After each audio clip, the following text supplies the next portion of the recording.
That's what's up. Yeah.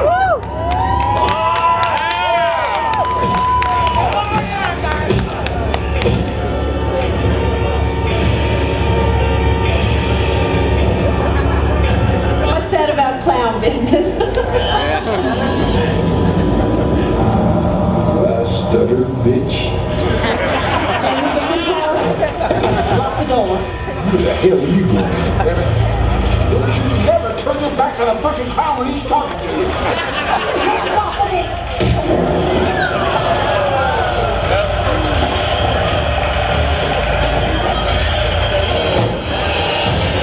What's the matter, kid? Don't you like clowns? I want more. All right, two of them, red, two dead. Fucking these chickens are.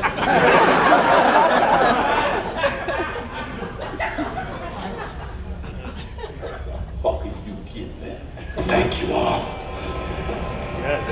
for helping me understand my heritage. Yeah! There's always been vigilante justice. You know, my granddaddy, he rode with the likes of Tom Horn, killing scum like you for a living.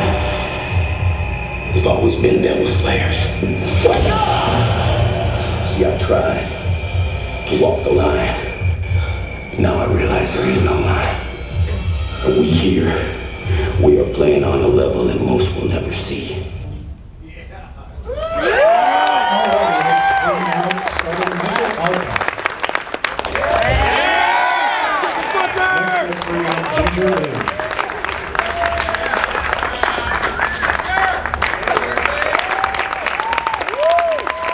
Next, Mr. David Sheridan.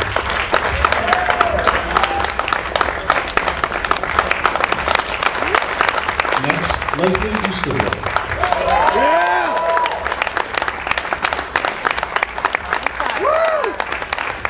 PJ Souls.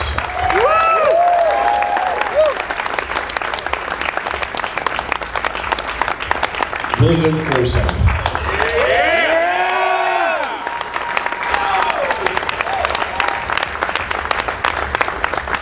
Bill Mosley.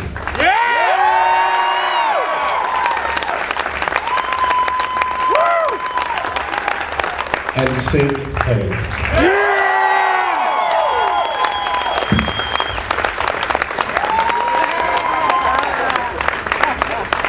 Sid fucking Haig. Don't you fucking forget it. Don't you fucking forget it. I don't say fuck. We were told if we dip these microphones down, there was feedback. Let's test it. Oh no! Mine's not even on. No feedback. No feedback. I think it worked. Righty, let's start. What are we going to do now? Let's start off with a question to Sid and Bill. Let's talk a little bit about the differences between Otis and Spalding from the first to the second. Well, he's skinnier than I am. Very true. I grew a beard. It's true. And I did not know that I could grow a beard. I never had grown a beard. And I was at Rob's house for Super Bowl back in 2005, I guess. Shit. And and Rob, I can't remember. But Rob said, "Hey, we're going to do another one, and I need you to grow a beard." And I said, "What? I can't grow a beard." And he said, "Well, yeah, just stop shaving and see what happens." And I said, "Well, what do you want me to look like?" And he sketched something on the back of a paper plate, and I said, "You got to sign that, man." So I got that paper plate, and it really looks like an Allman Brothers. So, From hell. Yeah. I'm done, Sid. Yeah, I'm done too. I got nothing to say. What do do you guys think about the feel just from the first movie, Corpses, to the progression to Devil's Rejects, and what do you think caused that progression of the film? I thought that House of a Thousand Corpses was like kind of cartoony and you know, bright and shiny and all of that stuff. Certainly a hell of a lot more gory than Devil's Rejects. But I personally, my favorite is Devil's Rejects because he developed the characters more. You knew more about who and how crazy and fucked up these people are. And I just like knowing that people know how fucked up I am. That's fair warning. Yeah. I mean your character. No. But I thought it was interesting too with Otis, for instance. You know, went from an albino with weird eyes to you know, more of an almond brother, and you know, and Sid's character, Captain Spaulding, was, you know, did most of the movie without makeup. Sherry only laughed once, which was Thank God. I was about to slip that bitch crazy. so it was interesting. It was an interesting transition from you know, from a horror film to kind of a violent crime picture, where it was got, you know, more gritty and real. The look of the thing was more gritty and real. So you know, and then the soundtrack was, you know, Rob had written all the songs for House of a Thousand Corpses, and then it became more of a, you know, more of a, well, it was Tyler Bates. Yes. Was he? Yes. Yes. Tyler Bates was the composer, but also just the amazing Southern rock and you know, the amazing Terry Reid songs. So it just did change. It was pretty cool. And a show of hands of anybody who will ever listen to Freebird the same way again. There you go. So Leslie, let's talk about you taking over the role as Mother Firefly, and what did you do to really make that role your own? I just grieved.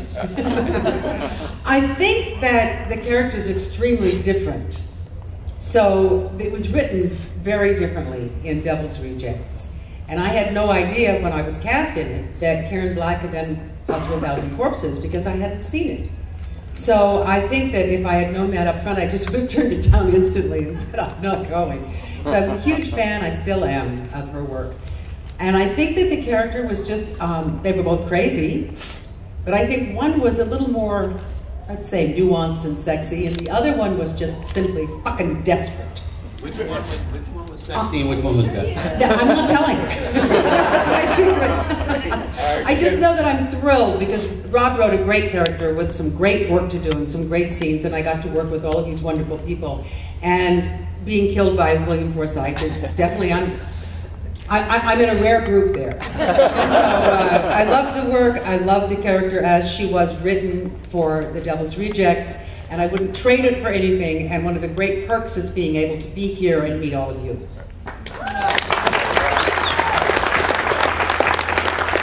I understand that Rob actually told new people in the cast that weren't in House of a Thousand Corpses to not watch House of a Thousand Corpses, so that they, you know, they would come in. Try to do a copy? Yeah, yeah. He didn't say anything like that to me, and I don't think, because my life was really chaotic when the audition came up. I was in New York. I had actually read originally for Priscilla Barnes's part to work with Bill.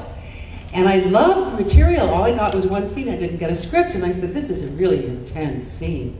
I love this scene. So I felt good about the reading. But when I was leaving the casting office, I said, nobody ever casts me as a victim, and this is a relative victim here. I'm not going to get this, but I want it desperately, right?